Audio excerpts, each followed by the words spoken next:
Hey guys, welcome to this video on beat frequency for level 3 physics, level 3 waves. Alright, so starting off, what is beat frequency? A beat frequency is the interference pattern created where there are two objects playing at slightly different frequencies. So for example, if I had a piano and a guitar, and the piano is playing at one frequency and the guitar is playing at another frequency, the beat frequency would simply be the interference pattern created by those two frequencies playing at the same times. So the constructive interference and the destructive interference causing the interference pattern.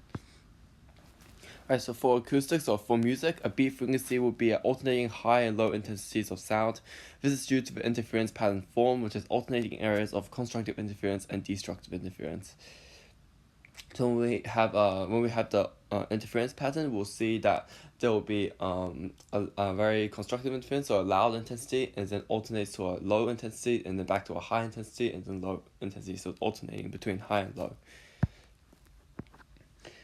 Alright, to put it simply, the beat frequency is simply the difference in frequency of two objects.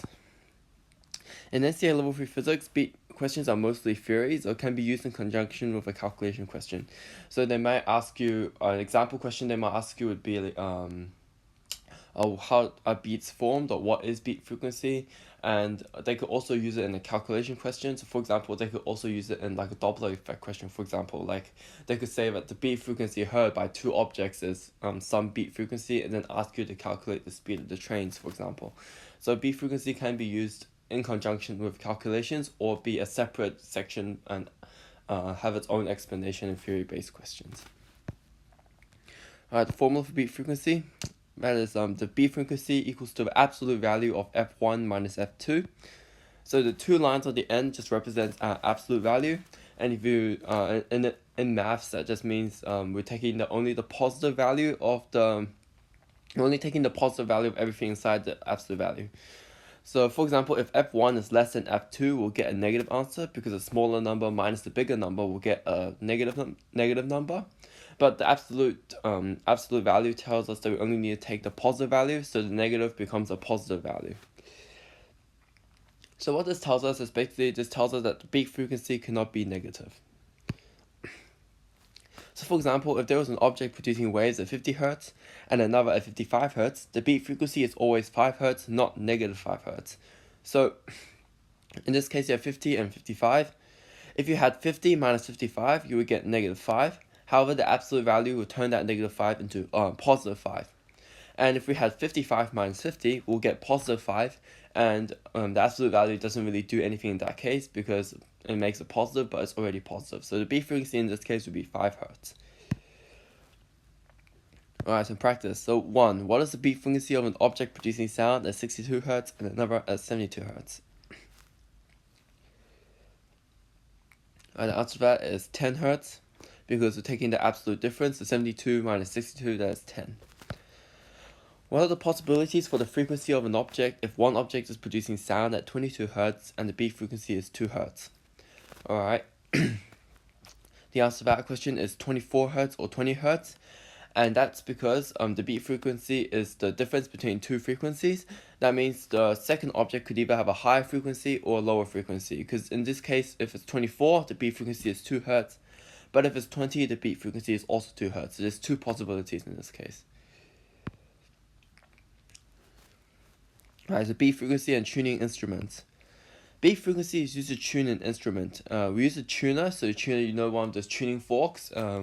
If you're familiar with music, you'll know one of those wedge-shaped tuner forks, and then those are set at a particular frequency, so once you hit it, it will produce sound at a frequency.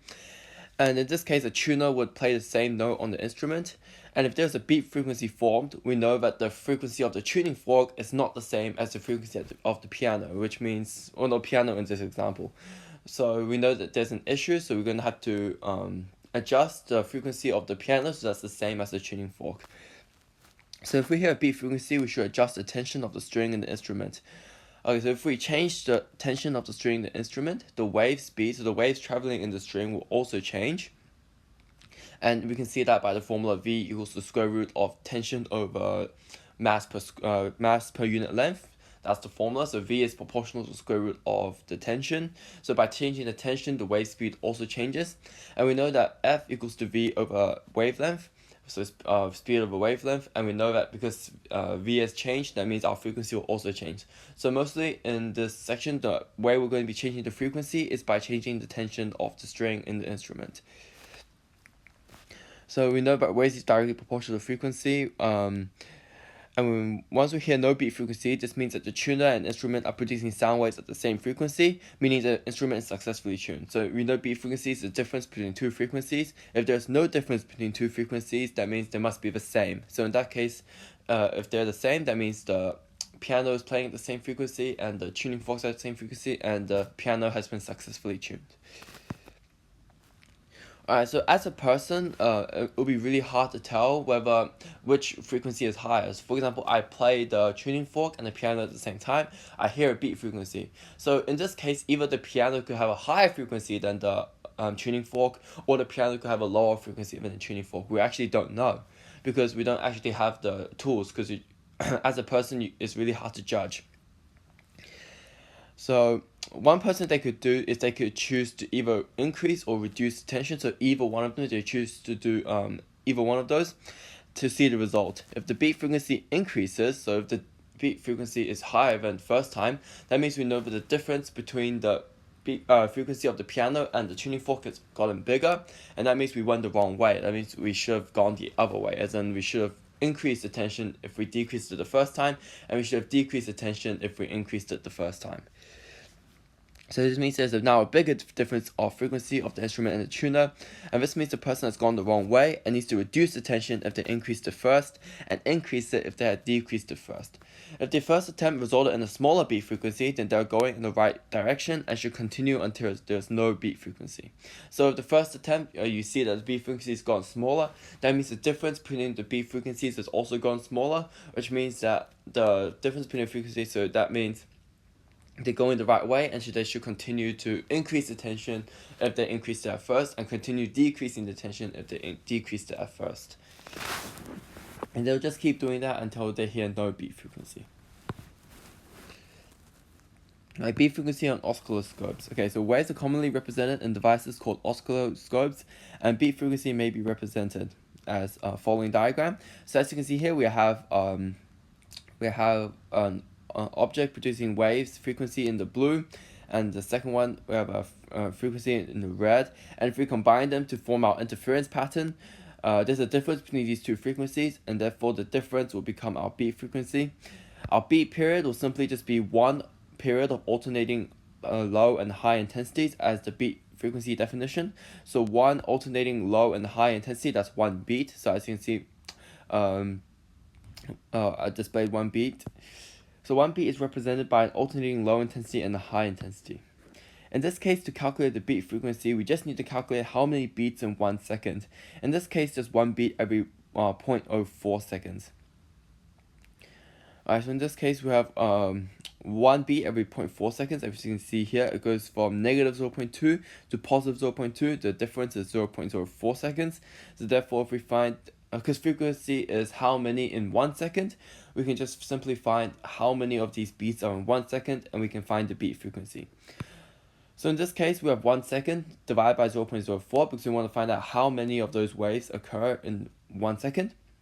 And we should get 25, so therefore our beat frequency in this case is 25 Hertz. And that's how you would read an oscilloscope. So beat frequency and calculation. So commonly NCA likes to apply the idea of beats into a calculation question. For example, two trains are approaching Kevin, each producing an actual frequency of 750 Hertz. One train is approaching at 30 meters per second, and the beat frequency observed by Kevin is 8 Hertz. Calculate the two possible speeds for the second train. Speed of sound in air is 340 meters per second. Alright, so pause the video and give this one a try by itself. Alright, so for this question, we know that our beat frequency is 8 Hertz. What we also know is that because both trains are producing an actual frequency of 750 Hertz, that means actually there's actually no beat frequency, because they're both producing the same frequency. However, because Kevin is an observer, he's going to hear an observed frequency, and this observed frequency will be different for both of the trains because of different speeds. And because of this different observed frequency, he will hear a beat frequency. So in this case, we're actually talking about observed frequency, which means that we actually need to calculate the observed frequency of the first train. So there's no beat frequency in the trains themselves. They both produce the same frequency, but Kevin observes a beat frequency due to the Doppler effect, hence we should calculate the observed frequency of the first train. But by using the Doppler effect, we should get the frequency of the first train. The observed frequency is 822.58 Hertz. Right, so now we know that the beat frequency is 8 Hertz, which means that the second train could either have 8 Hertz higher or it could have 8 Hertz lower. Could be either one of them. That's why the question says calculate the two possible speeds. So there's two different possibilities in this case. So beat frequency is the absolute difference. Train 2 could be 8 Hertz greater or less. So F double dash, so I'll just say F double dash is the observed frequency of the second train, and that's either 814.58 Hertz or 830.58 Hertz. And if we just substitute these observed frequencies back into our Doppler formula, we can find the speed of the source. So in this case, it's just be rearranging the formula, and we should find that in the first case with 814.58 Hertz, the speed of the train is 26.96 meters per second, and in the second case, with 830.58 Hertz, we should find that the speed of the source is 32.99 or about 33 meters per second. So that would be our answer. So in this question would be the possible speeds would be 26.96 and 32.99.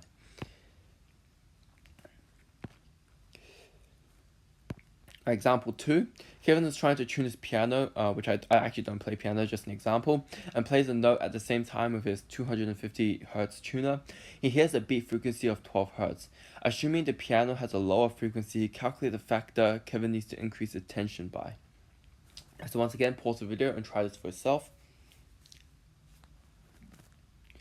Alright, so we know the piano has a lower frequency than the tuner, so that automatically tells us that the frequency of the piano must be 250 minus 12 because it's lower. So we know the beat frequency is 238, so we should calculate by what factor he needs to increase the frequency by. Because V is directly proportional to the frequency, velocity will need to increase by the same factor as the frequency. The speed is proportional to the square root of tension, hence by squaring the factor of the speed, we will obtain the factor of tension. Okay. So we know V is directly proportional to frequency. Because we know that the wavelength stays the same, wavelength is constant, that means by whatever factor the V increases by, the frequency will increase by that same factor because they're directly proportional to each other. For example, if I said that the velocity was doubled and the wavelength stays the same, that means the frequency will also be doubled because they have that direct proportionality with each other. So we need to calculate the factor we need to increase the frequency by, and that will be the same factor we need to increase the velocity by. Secondly, we know that velocity is proportional to the square root of tension. Because it's proportional to the square root of tension, in order to get the factor we need to increase the tension by, all we need to do is square root the factor of the velocity. So for example, if we increase, in a example, if we double the tension, then the velocity will only increase by the square root of 2, because it has a square root relationship. So if we double the tension, square root of 2 is just square root of 2. So increase by factor, the velocity would increase by a factor of square root of 2. So in this case, if we want to find the factor of the tension, we just need to reverse it. So we just need to square the factor of the velocity in order to get the factor of the tension we need to increase it by. So we have 238, and that equals to some velocity over some wavelength, and 250 equals velocity over another wavelength. So if we do 250 over 238, that will be our factor that we need to increase the velocity by. So now all we need to do is square that factor, and we'll get the factor we need to increase the tension by. So by squaring 250 over 238, we should get 1.103. Therefore, the tension should be increased by technically I should say the tension should be increased by a factor of 1.103. Example 3. On another occasion, Kevin tries to tune two guitars. Guitar 1 has a frequency slightly below the tuning fork, and guitar 2 has a frequency slightly greater. The beat frequency of guitar 1 and the fork is 2.5 times greater than guitar 2 and the fork. Given that guitar 1 has a frequency of 98.3 Hz and guitar 2 has a frequency 1.1 times greater, calculate the frequency of the tuning fork. Alright, for this question, it tells us the beat frequency of guitar 1 and the fork is 2.5 times greater than guitar 2 and the fork. So the beat frequency of guitar 1 and the fork will simply be the difference between the fork and the guitar, and same with guitar 2 will be the difference. So this question is telling us the difference between the frequency of the guitar and the guitar 1 and the fork is 2 times greater than guitar 2 and the fork. Alright, so this question, it tells us that guitar 1 has a frequency of 98.3 Hz and guitar 2 has a frequency 1.1 times greater. That means we can instantly find out the frequency of guitar 2 by multiplying it by 1.1. We should get that the frequency of guitar 2 should be 108.13 Hz. So the beat frequency of the guitar 1 and the fork would be the frequency of the tuning fork minus the frequency of the guitar. The reason that is the frequency of the tuning fork first, and that's because we know the question tells us that guitar 1 has a frequency slightly below the tuning fork.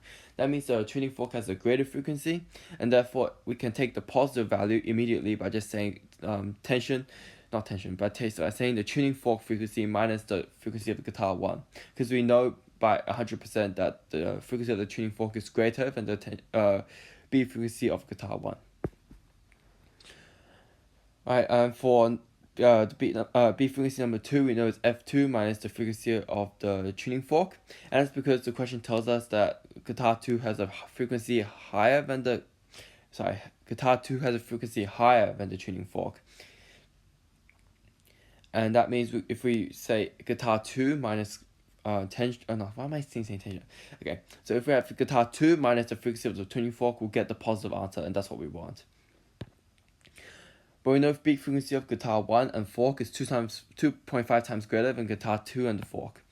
So therefore, Ft minus F1 over F2 minus Ft, that equals to 2.5, because we know that the difference of the first one is 2.5 times greater than the second one. Rearranging, we'll get Ft minus F1 equals to 2.5 times of F2 minus Ft.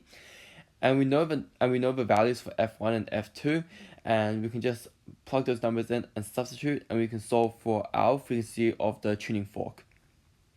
So after that point, it's just substituting numbers and then rearranging. So after we rearrange our numbers, we should find that our frequency of the tuning fork is 105.32 Hz. And that makes sense because we know that this answer makes sense because it's greater than 98.3, but it's less than 108.13, which means that it makes sense because it's in between the frequency of the guitar 1 and frequency of guitar 2. It's in between, which is what the question tells us to find. Alright, so last question. So Kevin, on another occasion, plays two different length tubes. So these tubes are opened at one end and closed at the other. When playing the fundamental notes, he noticed the beat frequency is 33 Hz. One tube is 0.4 meters long and the other is slightly longer. Calculate the length of the longest tube. So we know that he's playing the fundamental notes, which means that for an open and closed ends, we automatically know that the wavelength is equal to 4 times the length of the tube. So for fundamental of the open-closed tubes, the wavelength is equal to 4 times the length of the tube. So we know that the first tube is 0.4 meters long, so therefore we know that the wavelength of the fundamental in that tube would be 4 times 0.4, which is 1.6 meters.